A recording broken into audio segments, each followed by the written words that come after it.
Assalamualaikum warahmatullahi wabarakatuh. Alhamdulillah, alhamdulillahilladzi bi ni'matihi tatimmus shalihat wa bi fadlihi tatanazzalu khairat wal barakat wa bi taufiqihi tatahaqqaqul maqasid wal ghayat. Asyhadu an la ilaha illallah wahdahu la syarikalah dzul arsy rafi'ud darajat wa asyhadu anna Muhammadan abduhu wa rasuluh al-ma'sum min kulli syahwat. Allahumma salli wa sallim ala sayyidina wa habibina wa maulana Muhammad wa ala alihi wa sahbihi ajmain. Amma ba'du, pada Ketua RT 19 yang saya hormati, Pak Ketua Panitia, Ketua Takmir, dan Bapak Ibu sekalian, warga gabungan di perumahan ini dan yang sekitarnya. Alhamdulillah, pada pagi hari ini kita bisa bersilaturahim di bulan Syawal. Mudah-mudahan kita masih terbawa dengan semangat Ramadan. Saya menyampaikan taqabbalallahu minna wa minkum shalihal a'mal. Mudah-mudahan Allah Ta'ala menerima amal-amal baik kita selama bulan Ramadan. Wa kullu amin wa antum bi khair. Mudah-mudahan sepanjang tahun, sepanjang waktu kita selalu dalam kebaikan. Wa ja'alana minal a'idin wal faizin. Mudah-mudahan kita semuanya termasuk di antara hamba-hamba Allah yang kembali kepada fitrah dan mendapatkan kesuksesan, keberuntungan. Dan juga secara pribadi, barangkali dalam berinteraksi selama ini ada kekhilafan, kesalahan, saya mohon maaf lahir dan batin. Jadi mohon maaf lahir batin itu bukan terjemahan dari minal a'idin wal faizin. Kadang-kadang ada yang salah persepsi, seolah-olah itu bahasa Arab dan bahasa Indonesia saling berhubungan, padahal tidak ada hubungannya. Hadirin hadirat rahimakumullah. Tadi Pak Farhan menyampaikan pantun, saya juga menyampaikan ya. Titipan pantun ini saya suruh istri saya untuk buat tadi.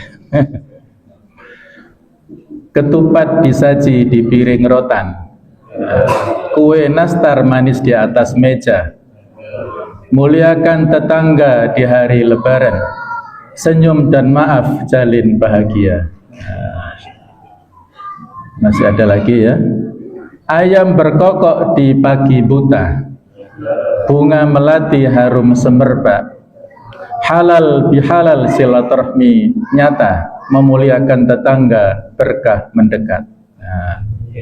Amin ya. Inilah kaitannya dengan tema kita pada pagi hari ini, yaitu keutamaan memuliakan tetangga, membangun surga di lingkungan kita. Ada beberapa pembahasan yang akan kita sampaikan pada pagi hari ini, yaitu tentang pengantar atau muqaddimah, kemudian yang kedua landasan dalil, yang ketiga definisi atau pengertian tetangga, kemudian apakah ada batasan 40 rumah.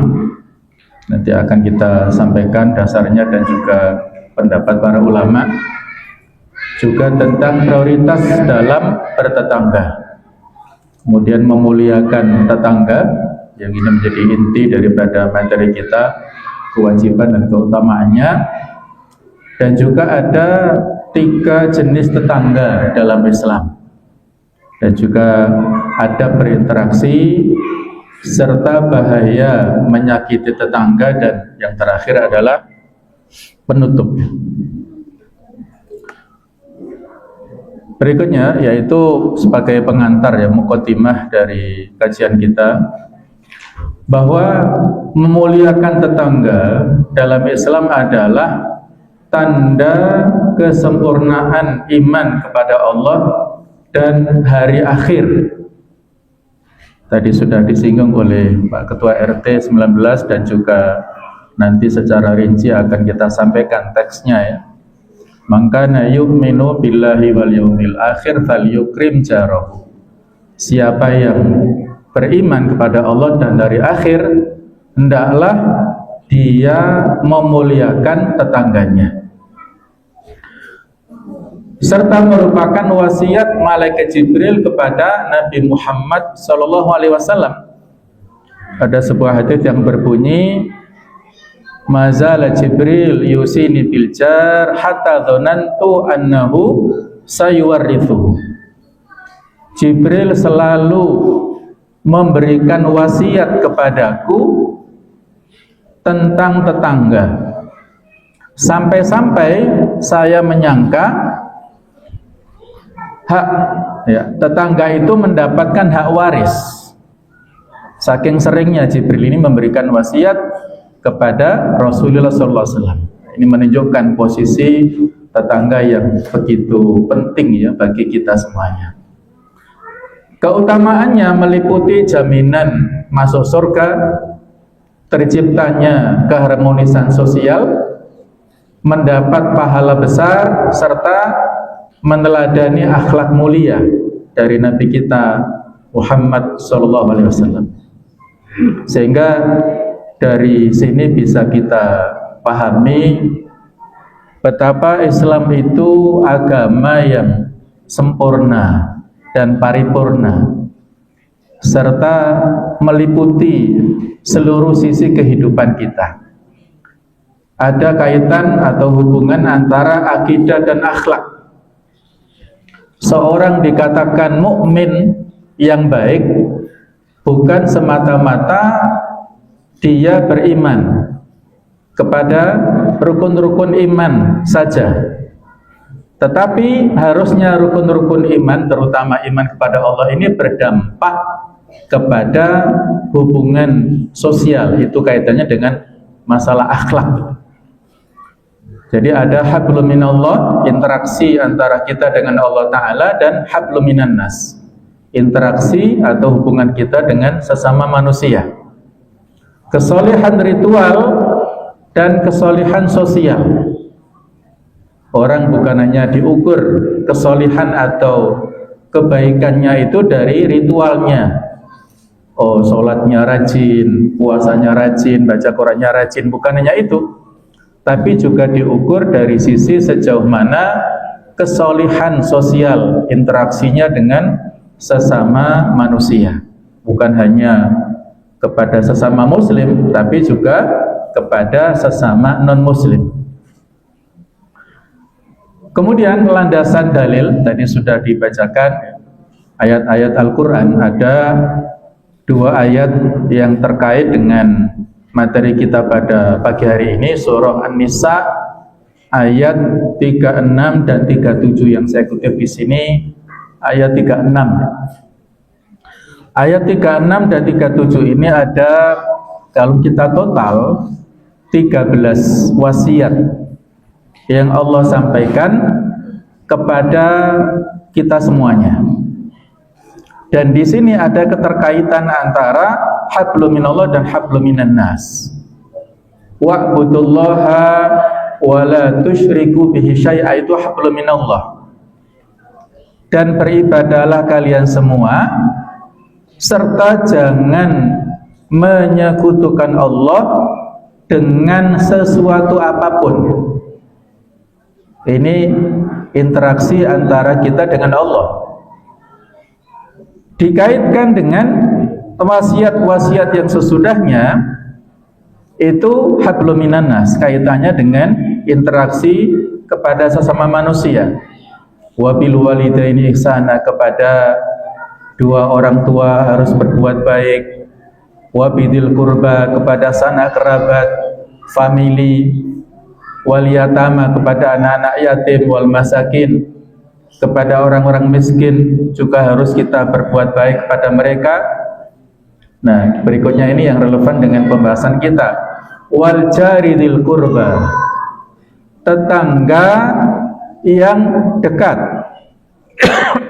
baik dekat sisi fisik ya, ataupun dekat karena ada hubungan famili. Wal jaril junubi, tetangga yang asing yang jauh, baik jauh secara fisik atau tidak ada hubungan famili, itu harus kita berbuat baik kepadanya.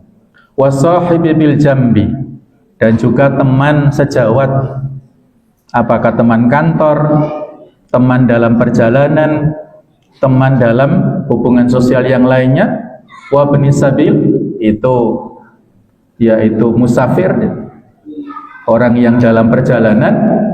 Kemudian wa ma malakat aimanukum, yaitu hamba sahaya pada zaman dulu, sekarang sudah tidak ada. Innallaha la yuhibbu man kana mukhtalan fakhura, sesungguhnya Allah tidak suka kepada orang yang sombong lagi membanggakan diri.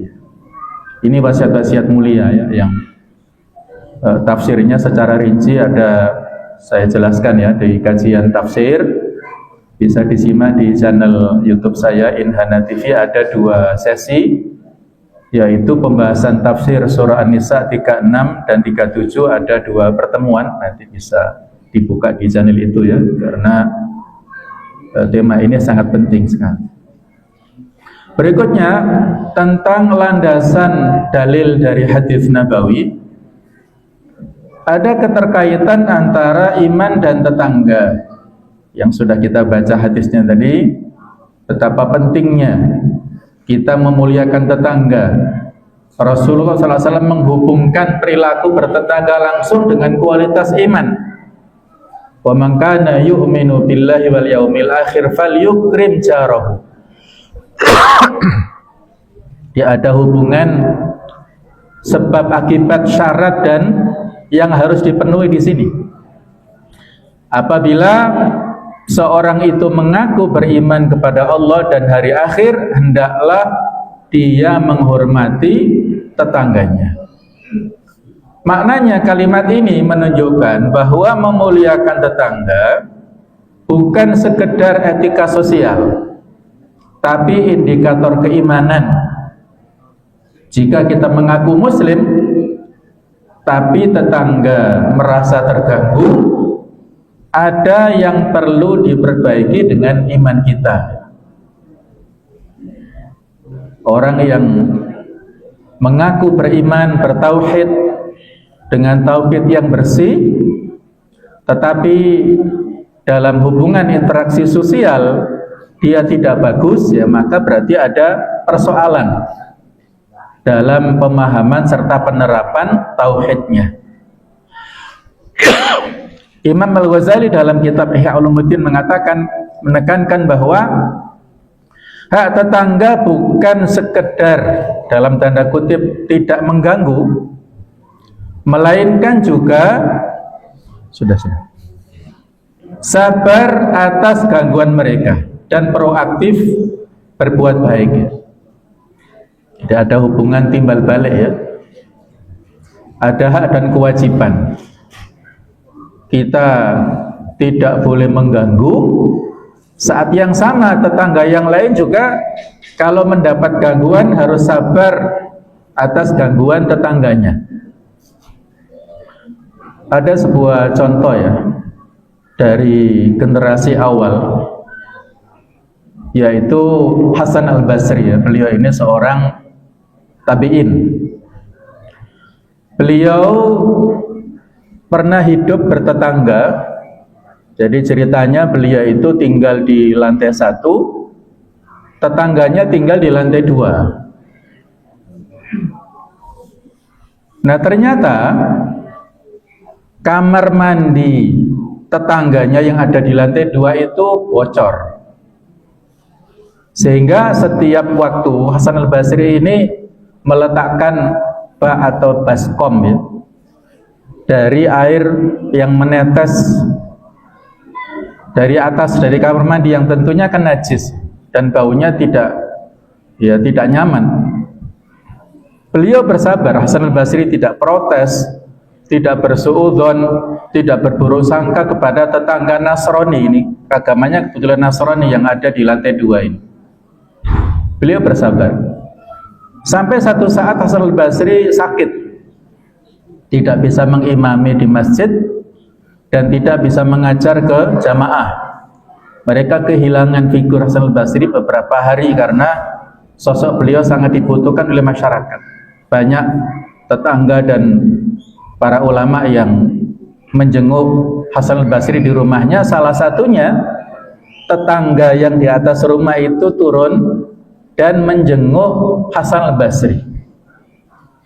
Betapa kagetnya tetangga ini pada saat menjenguk tetangganya ini, mencium aroma yang tidak sedap. Ketika ditanya bawa apa ini, itu ada di samping ruangan ya. Ketika dilihat, betapa terkejutnya dia nggak tahu. Ternyata ada kebocoran kamar mandi yang terus menetes dan ditampani oleh bak atau baskomnya tuan rumah ini. Maka dia malu dan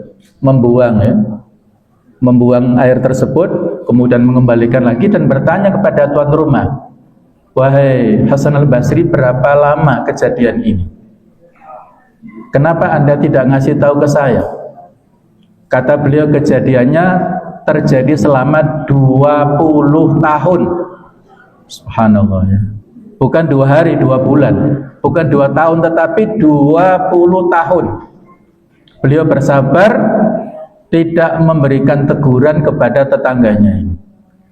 Maka langsung saat itu, tetangga yang Nasrani mendapat hidayah dari Allah Ta'ala. Seketika itu juga dia menyatakan, "Asyhadu an la ilaha illallah wa asyhadu anna Muhammadan abduhu wa rasuluh."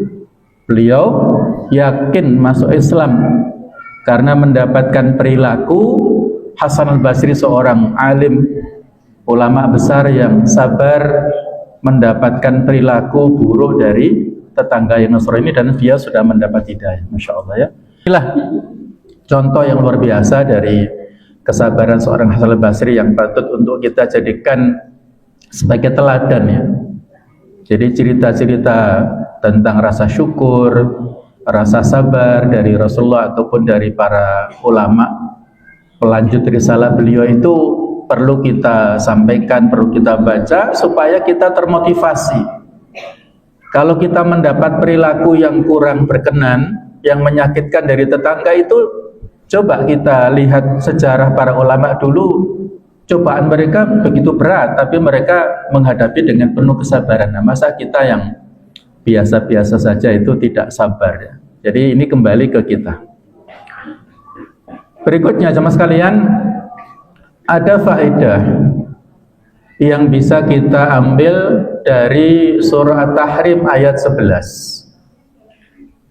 Jadi di dalam surah ini ya, Allah Ta'ala menyebutkan 2 wanita surga. Yang satu tidak disebutkan namanya, yaitu istrinya Fir'aun ini, Imra'at Fir'aun. Namanya adalah Asiyah binti Muzahim. Beliau seorang wanita solihah yang karena ada perjanjian dengan orang tua, akhirnya harus mendampingi Fir'aun, menjadi istrinya Fir'aun yang kita tahu kedzalimannya seperti itu. Wanita solihah berdampingan dengan raja yang sangat dolim, tapi karena sabar dan luar biasa kesolihannya, mendapat hadiah surga. Jadi ada dalam hadis disebutkan 4 wanita mulia yang mendapat kabar berita gembira tentang surga, yaitu Khadijah binti Khuwailid, istri baginda Rasulullah SAW. Yang kedua adalah Fatimah binti Muhammad, putri daripada Rasulullah SAW. Yang ketiga ini Asiyah binti Muzahim, istri Fir'aun. Yang keempat Maryam binti Imran, yang disebutkan namanya secara eksplisit di surah At-Tahrim ini. Inilah 4 wanita penghuni surga. Kita cerita di sini tentang Asiyah. Bagaimana doa Asiyah yang bisa kita ambil sebagai pelajaran? Allah Ta'ala berfirman, wa dharaballahu mathala lilladzina amanu. Dan Allah membuat perumpamaan bagi orang-orang yang beriman. Siapa dia? Yaitu imra'ata Fir'aun, istrinya Fir'aun. Dari ayat ini secara pribadi saya memiliki kesimpulan ya, bahwasanya tradisi masyarakat kita yang mungkin sebagian tidak setuju ya, tapi dari sini secara implisit memberikan sebuah pelajaran boleh menisbatkan istri kepada suaminya. Dan biasanya di PKK begitu ya, oh ini Bu Farhan, ini Bu Ahmad, ini Bu siapa, bahkan nama istri aslinya nggak dikenal, yang dikenal nama suaminya. Nah, Allahu alam, ini bisa diambil dari sini. Yang disebut suaminya, imro'atu Fir'aunnya, suaminya yang disebut ya. Namanya bahkan nggak disebut di ayat ini. Jadi sekali lagi ini bukan menghilangkan nasab ya, ada sebagian nggak setuju, berarti namanya terhilangkan dan itu ya begitulah ya, ini menjadi polemik di sana ya, tapi kita nggak membahas sana ya. Jadi yang kita bahas apa doa yang disampaikan oleh istrinya Fir'aun, idz qalat rabbi ibnili 'indaka baitan fil jannah. Ya Allah, wahai Tuhanku, bangunkanlah untukku sebuah rumah di sisimu. Ada kata-kata di sini ya. Ibni li baitan, bangunlah untukku di sisimu ya Allah sebuah rumah, istana di surga, dan seterusnya.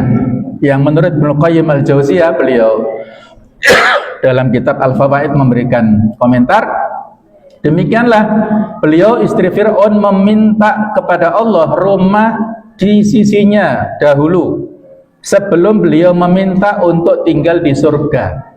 Hal itu karena sering disebutkan bahwa tetangga sebelum rumah. Artinya sebelum kita tinggal di suatu tempat, maka pastikan terlebih dahulu tetangga-tetangga kita adalah orang-orang baik yang membuat kita nyaman di dekat mereka. Biasanya sebelum kita deal ya, membeli rumah, apakah di perumahan ataukah di perkampungan, yang kita cek dulu tetangga-tetangganya seperti apa.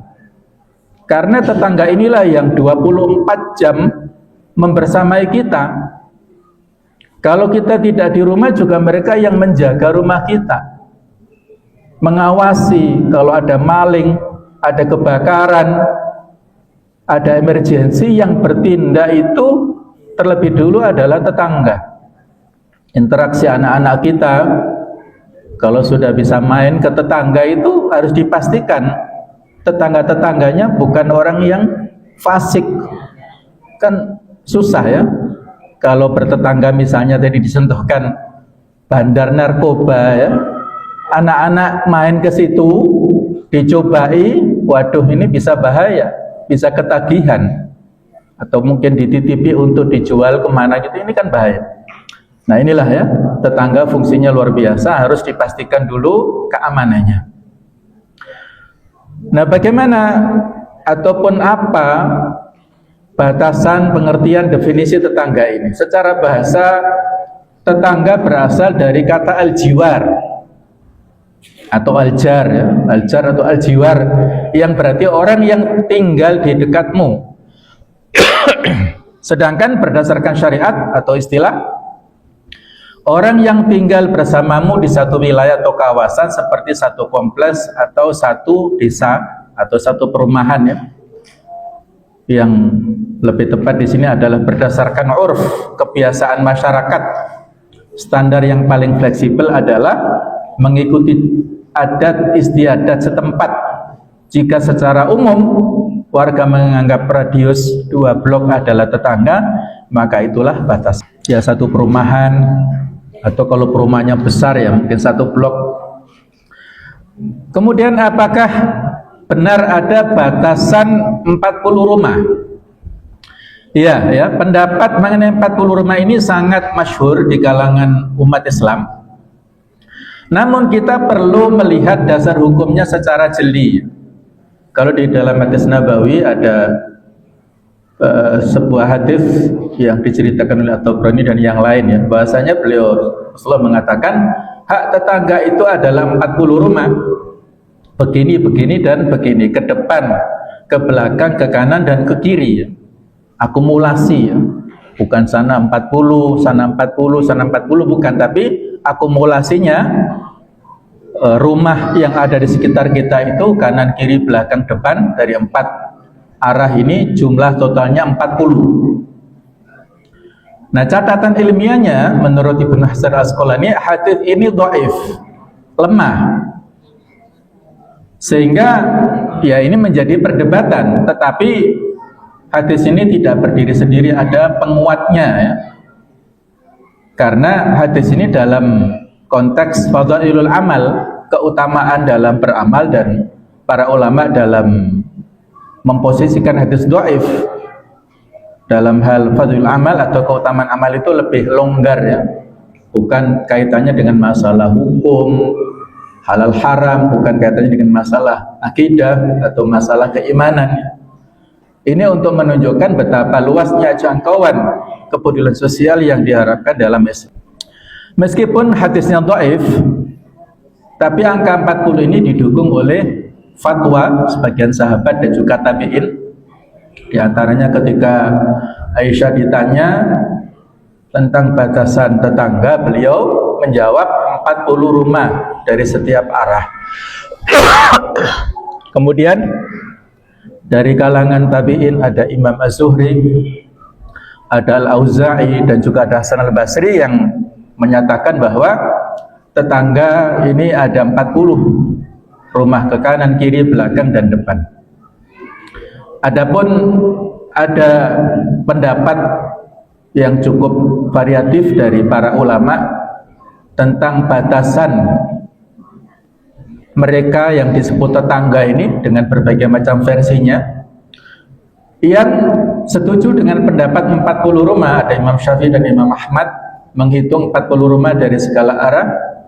Kemudian Imam Sufyan Ats-Tsauri, tetangga adalah siapa saja yang tinggal di area yang masih bisa mendengar suara azan dari masjid yang sama tanpa pengeras suara.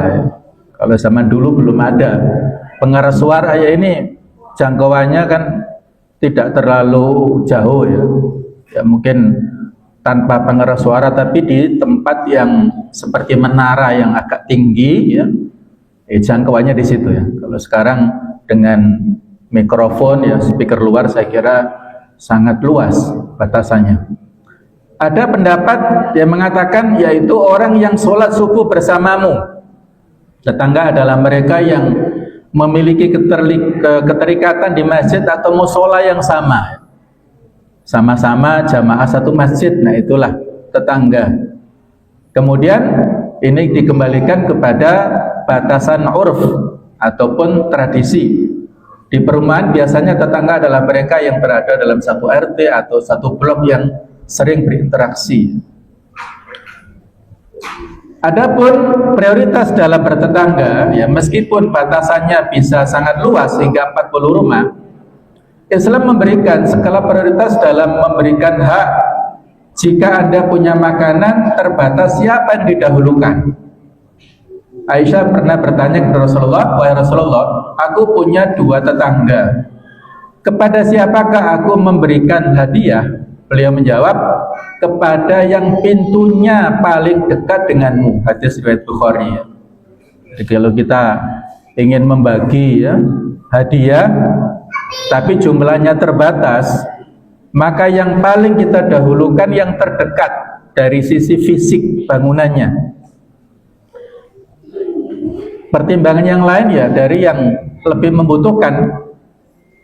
Walaupun yang lebih dekat itu si fulan, tapi kalau dia lebih mampu dan agak jauh sedikit fulan yang lain dan dia lebih fakir, lebih membutuhkan, ya kita kasih yang lebih membutuhkan. Ini sesuai dengan kondisi. Sehingga kesimpulan dalam batasan tetangga ini yaitu ada batasan minimalis. Tetangga adalah yang pintunya menempel atau berhadapan langsung dengan kita, yang paling wajib dipenuhi haknya. Kemudian idealnya atau sesuai dengan adab mencapai atau mencakup radius 40 rumah, sebagaimana dipraktikkan oleh para sahabat Nabi yang melambangkan bahwa seorang muslim harus menjadi dalam tanda kutip penjaga bagi keamanan dan kenyamanan lingkungan dalam skala yang luas. Dan ada hikmah di situ, angka 40 rumah mengajarkan kita untuk tidak egois dan hanya peduli pada rumah sendiri, melainkan peduli pada satu ekosistem lingkungan tempat kita tinggal ya. Jadi memang ada kaitannya kalau di hadis yang lain ya, misalnya disebutkan barang siapa yang meninggal dunia kemudian disolati jenazah oleh 40 orang yang beriman, 40 orang yang soleh, maka jenazah ini insya Allah akan mendapatkan surga. Nah, mungkin ada kaitannya di situ ya, antara jumlah tetangga 40 dengan pada saat kita nantinya almarhum ya meninggal dunia itu. Kita juga sangat membutuhkan keberadaan para tetangga. Berikutnya tentang keutamaan memuliakan tetangga. Ada banyak poin ya, tetapi sebagian kita sebutkan. Tadi sudah kita singgung bahwa tanda iman dan syarat masuk surga itu adalah apabila seorang memuliakan tetangganya. Sebaliknya orang yang tetangganya tidak merasa aman dari kejahatannya, maka diancam tidak masuk surga. Nanti kita sebutkan hadisnya. Kemudian wasiat malaikat Jibril. Jibril sangat sering berwasiat kepada Rasulullah untuk berbuat baik kepada tetangga, hingga Nabi mengira tetangga akan mendapatkan warisan. Jadi sudah saya sebutkan hadisnya. Yang ketiga, tetangga itu akan mendatangkan kebahagiaan hidup. Memiliki tetangga yang baik adalah salah satu dari 4 perkara yang membawa kebahagiaan. Ada hadis Nabi dalam berbagai versi riwayat, min sa'adati ibni Adam arba'ah, di antara sebab kebahagiaan manusia itu ada 4. Al-mar'atu sholihah, istri yang sholihah. Kemudian wal maskanu sholih, tempat tinggal yang layak, yang representatif. Itu tidak harus besar ya, ataupun makro-makro mega, enggak. Yang penting terpenuhi adab-adab Islami di situ. Yang ketiga adalah ini, wal jaru sholih, tetangga yang baik. Yang keempat adalah wal markabu sholih atau wal markabul hani, kendaraan yang nyaman, tidak mogokan ya, tidak rewel, walaupun ya apakah itu motor ataukah mobil ya, kita perlu kendaraan itu untuk memfasilitasi kebutuhan kita. Rasulullah dulu, beliau ini orang yang sangat zuhud ya, yang sangat bersahaja, sederhana. Tetapi untuk memfasilitasi kebutuhan dakwah beliau itu maksimal. Beliau punya unta yang terbaik saat itu, namanya Qaswa. Beliau punya kuda yang terbaik, unta untuk jarak panjang, jarak jauh, kuda untuk jarak cepat, dan beliau juga punya keledai untuk jarak pendek. Nah, mungkin kita juga bisa seperti itu. Untuk jarak jauh, barangkali perlu kendaraan yang terbaik. Saya nggak menyebut mereknya ya, nanti disebut dikira iklan ya. Untuk jarak dekat yang perlu kelincahan karena banyak kemacetan di kota, misalnya perlu kendaraan motor yang handal. Nah, untuk jarak pendek mungkin perlu sepeda ontel atau skuter ya, sepeda listrik misalnya, monggo. Ya, untuk keperluan dakwah tidak perlu eman-eman. Kemudian memuliakan tetangga ini adalah akan menciptakan kerukunan dan kedamaian, mempererat tali persaudaraan, menciptakan lingkungan yang rukun, aman, dan saling peduli. Kemudian juga bisa meningkatkan derajat di sisi Allah Subhanahu wa ta'ala ya. Pada hadis yang memiliki makna, orang yang terbaik di sisi Allah adalah yang paling baik terhadap tetangganya. Orang yang paling baik dengan tetangganya, dialah nanti yang menjadi tetangga Allah Ta'ala di surga. Bentuk amal yang nyata ya, cara muliakan tetangga tidak harus mewah. Contohnya dengan tidak menyakiti, berbagi makanan, terutama jika memasak dengan kuah banyak, menjenguk saat sakit, dan berbicara yang baik ya. Ada contoh di Rasulullah SAW, beliau ini satu saat punya tetangga Yahudi yang setiap hari sering menyakiti Rasulullah, meletakkan batu di depan rumah beliau, sehingga ketika beliau berjalan di depan rumah itu tersandung dan terjatuh. Itu setiap hari.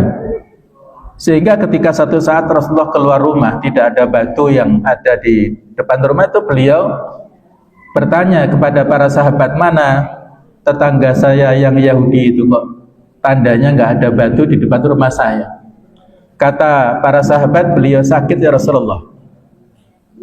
Kalau kita mungkin gimana Pak, kira-kira emosi ya, ataupun ngapok-ngapokno gitu ya, wis kualat ku apok gitu ya, karena telah menyakiti saya sehingga sekarang sakit. Nah, tapi beliau tidak.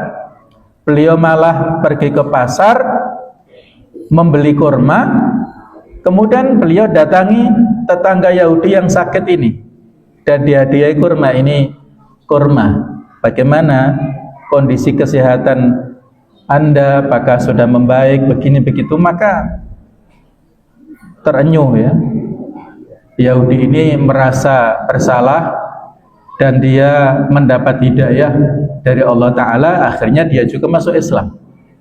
Maka dari kejadian itu Allah Ta'ala menurunkan surah Al-Imran 159, fabima rahmatin minallahi lintalahum, maka dengan rahmat Allah lah wahai Muhammad, engkau berlemah lembut kepada mereka.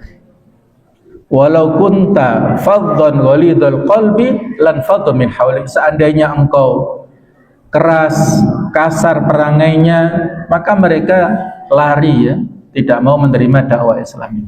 Nah, itulah luar biasa contoh mulia dari baginda Rasulullah SAW. Berikutnya jamaah sekalian, ada 3 jenis tetangga dalam Islam. Sebagaimana dalam hadis yang diceritakan oleh Rasulullah dan disampaikan oleh Al-Bazzar, bahwa tetangga ini ada 3 jenis. Yang pertama, tetangga yang memiliki 3 hak, yaitu tetangga yang kebetulan dia adalah sanak kerabat famili kita, masih ada hubungan darah, dan dia adalah muslim, maka dia punya hak sebagai tetangga, satu. Yang kedua, dia punya hak sebagai kerabat, keluarga, dan yang ketiga, dia punya hak sesama muslim. Jadi haknya lengkap, 3 poin di sini. Yang kedua, tetangga yang memiliki 2 hak, yaitu tetangga dan dia muslim tapi bukan famili ya, bukan saudara keluarga. Dia punya hak sebagai tetangga dan dia punya hak sebagai sesama muslim yang harus kita berikan salam, kita jenguk saat sakit dan sebagainya. Dan yang ketiga, tetangga yang memiliki 1 hak, tetangga non muslim dan bukan kerabat kita. Maka Islam di sini melarang untuk menyakiti mereka, menyuruh kita berbagi makanan dan bersikap adil. Inilah bukti bahwa Islam adalah agama yang rahmatan lil alamin ya. Agama yang rahmat, membawa kasih sayang untuk seluruh alam, bukan hanya sesama muslim. Kemudian tentang adab berinteraksi dalam kehidupan perumahan dan kehidupan bertetangga secara umum. Ini agak teknis tetapi saya kira perlu untuk menjadi pengingat kita semuanya ya. Yaitu adab berbagi aroma makanan. Rasulullah bersabda kepada Abu Dzar ya, jika engkau memasak kuah, perbanyaklah airnya dan bagilah kepada tetanggamu. Hadis Sahih riwayat Muslim. Maka konteks modern saat ini, jangan biarkan tetangga hanya mencium bau bakaran barbecue kita tanpa mencicipinya ya. Mungkin kita bakar sate atau bakar apapun ya yang ini, maka tetangga yang terdekat dan secukupnya kita bagi sesuai dengan kapasitas makanan yang kita masak. Nah, kemudian juga ada parkir dan fasilitas umum. Jangan sampai kendaraan kita menghalangi akses jalan atau pintu rumah tetangga. Menyakiti tetangga melalui penyempitan jalan adalah perbuatan yang dilarang. Kadang-kadang ya ngapunten ya, pada acara Agustusan ya misalnya ya, ada karnaval misalnya, tidak ada jalur lain ya, tidak ada alternatif, jalannya ditutup. Padahal saat itu orang-orang banyak yang lewat dalam kondisi terburu-buru, tergesa-gesa. Apakah mau mengantarkan orang sakit, ataukah mungkin memburu pesawat jamnya mepet, atau yang lain-lain ya. Ini kan membuat doror ya, membuat bahaya ya. La dorora wala diror, tidak boleh membahayakan dan membalas bahaya itu. Kecuali kalau memang ada kesepakatan. Nanti akan kita sebutkan di slide berikutnya ya. Kemudian ada menjaga privasi atau aib. Tetangga adalah orang yang paling tahu kapan kita keluar rumah, kapan kita bertengkar, misalnya ya, kalau ada cekcok dalam rumah tangga atau apa yang kita beli. Maka ulama berpesan, tetangga yang baik adalah yang menutup rapat aib tetangganya yang ia lihat secara tidak sengaja. Jangan ceritakan aib apapun yang terjadi pada rumah tetangga kita itu kepada orang lain. Itu menimbulkan hal yang nanti akan berdampak ya, yang kembalinya pada kita. Ini saya kutip slide di sini ya. Untuk memenuhi hak orang lain ya, ini sekali lagi kembali kepada tradisi ya. Kalau perumahan yang sudah didesain ada egaliter, kesamaan hak antara masing-masing, monggo silahkan. Kalau di sini kayaknya didesain begitu ya, sehingga nggak ada pagarnya mungkin ya. Ini monggo silahkan, ini sesuai dengan desain dan kesepakatan. Karena dalam bab muamalah itu yang penting antarodin, saling ridho. Al muslimuna inda syurutihim, sesama muslim itu sesuai dengan kesepakatan di antara mereka. Tapi jangan sampai perlakuan kita itu mengganggu ya. Misalnya perumahan yang jalannya sempit, hanya cukup untuk 2 mobil, atau bahkan ada yang cukup untuk 1 mobil saja.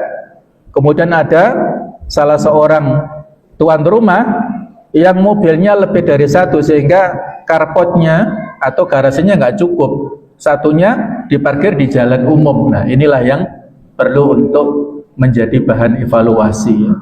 Kalaupun ada keperluan hajatan, ini kan ada prosedur ya, ada izin RT RW-nya sampai kepala desa, bahkan tembusannya sampai ke kepolisian. Ini supaya menjadi kenyamanan ya, harus dipertimbangkan. Kalau mau hajatan, bukan hanya kepentingan pribadinya, tapi tetangganya ya. Saya tidak bisa membayangkan, biasanya di kampung-kampung itu hajatan sound systemnya itu luar biasa ya.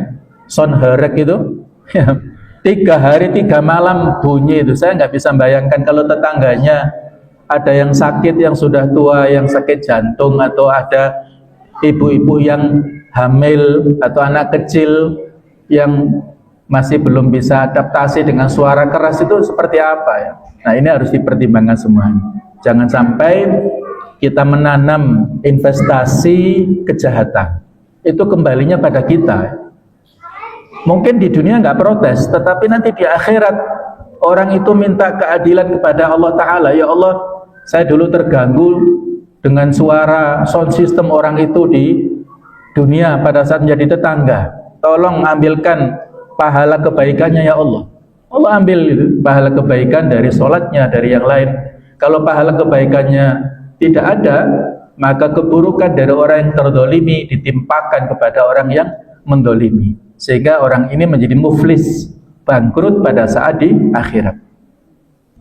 Nah, kemudian bahaya menyakiti tetangga, ya ini sudah kita sebutkan maksudnya. Ini adalah hadisnya. Ketika Nabi ditanya, ada si fulana yang rajin sholat malam, rajin puasa pada siang hari, rajin sodako, tetapi perempuan ini tu'dhi jironaha, suka menyakiti tetangganya, bilisaniha, dengan lesannya. Apakah ghibah, ngerasani, atau namimah, adu domba, provokasi, ataukah menyebarkan aib dan macam-macam. Kata Nabi, la khaira fiha, perempuan itu tidak ada kebaikan di dalamnya. Hiya min ahlin nar, orang itu, perempuan itu termasuk penduduk neraka. Ini kan kasihan iman-iman ya, dia sudah solihah secara hukum ibadah ritualnya baik, tapi ibadah sosialnya tidak baik, maka dia termasuk penghuni neraka. Ada pesan moral di sini, ibadah ritual tidak akan menolong kita jika hubungan sosial hablum minan nas itu rusak. Kemudian ada hadis lagi yang lain, la yadkhulul jannah man la ya'manu jaruhu bawa'iqahu. Tidak akan masuk surga orang yang tetangganya merasa tidak aman dari gangguannya, dari perilaku buruknya. Tidak merasa aman. Apa perilaku buruknya? Itu kan macam-macam, baik itu lesannya ataukah perilaku amal nyatanya.